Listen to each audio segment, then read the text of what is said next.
The new ASUS Zephyrus M gaming laptop has some really nice specs packed into a thin body, including Intel's new 8th generation 6-core i7-8750H CPU and Nvidia 1070 graphics. So let's find out how well it performs in a bunch of different games.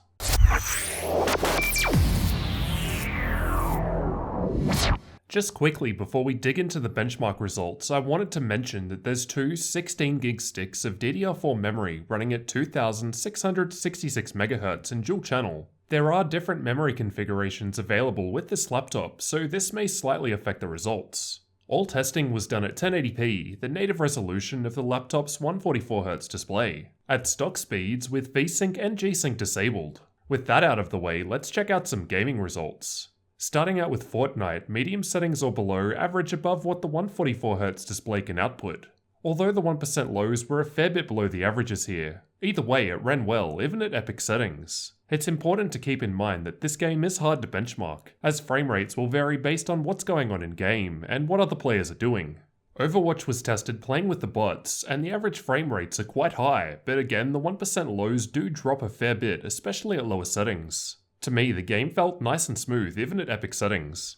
As usual, CSGO was averaging well above what the refresh rate of the display could output. The 1% lows dropped quite a bit due to the smokes in this benchmark test. PUBG was tested using the replay feature, and as the king of unoptimization, we're seeing pretty big differences between the 1% lows and averages. And of course, take the results with a grain of salt, as like Fortnite it will depend on what's going on in the game, so the results can vary quite a lot. In any case, the game played pretty well at all setting levels. I've tested Far Cry 5 with the built-in benchmark. We're not really able to fully utilize the 144Hz panel here, but the results are still quite high, and the 1% lows aren't too far behind the averages in this test. Assassin's Creed Origins was also tested with the built-in benchmark, and the results were similar in that the 1% lows also weren't too far behind the averages. But again, the average frame rates aren't too high. Still plenty to play well though. Dota 2 was tested using a fairly intensive replay, so this should be a worst case scenario. Realistically, you'll probably get better results than this while actually playing, and even in this intensive test, the averages are quite high. Feel free to download the replay listed if you want to see how you compare. Rainbow Six Siege was tested with the built-in benchmark, and the averages are above the refresh rate of the display even at ultra settings. And although the 1% lows are a bit behind, they're still quite high, so the dips weren't too bad or noticeable. Testing Battlefield 1 in the first mission, we were able to push out more frames than the refresh rate of the panel at medium or lower settings. And even during intense fights, it still felt really smooth to me. The Witcher 3 doesn't really need a high frame rate to play. Even with ultra settings, to me, it played well with no issues.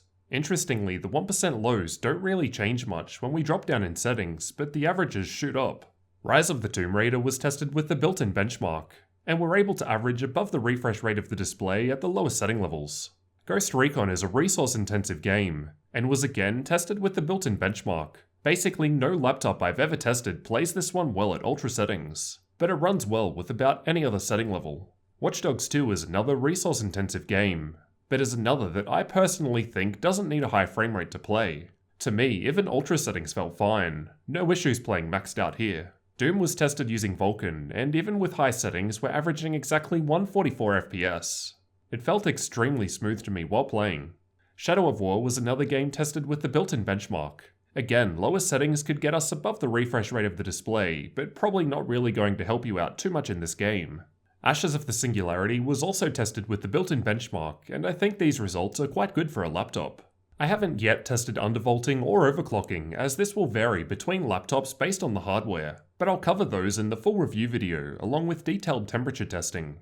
This is just how the laptop performs out of the box in games, which to be honest is probably how most people will probably end up using it, so this is what you can at least expect at a base level. So how do you guys think the new ASUS Zephyrus M gaming laptop did in these games? The 1070 seems to be a pretty good matchup for the 144Hz screen in many games. It's capable of playing basically any games we can throw at it, even with good settings. Let me know what you guys thought down in the comments, and don't forget to subscribe for the full review of the ASUS Zephyrus M gaming laptop, as well as future tech videos like this one.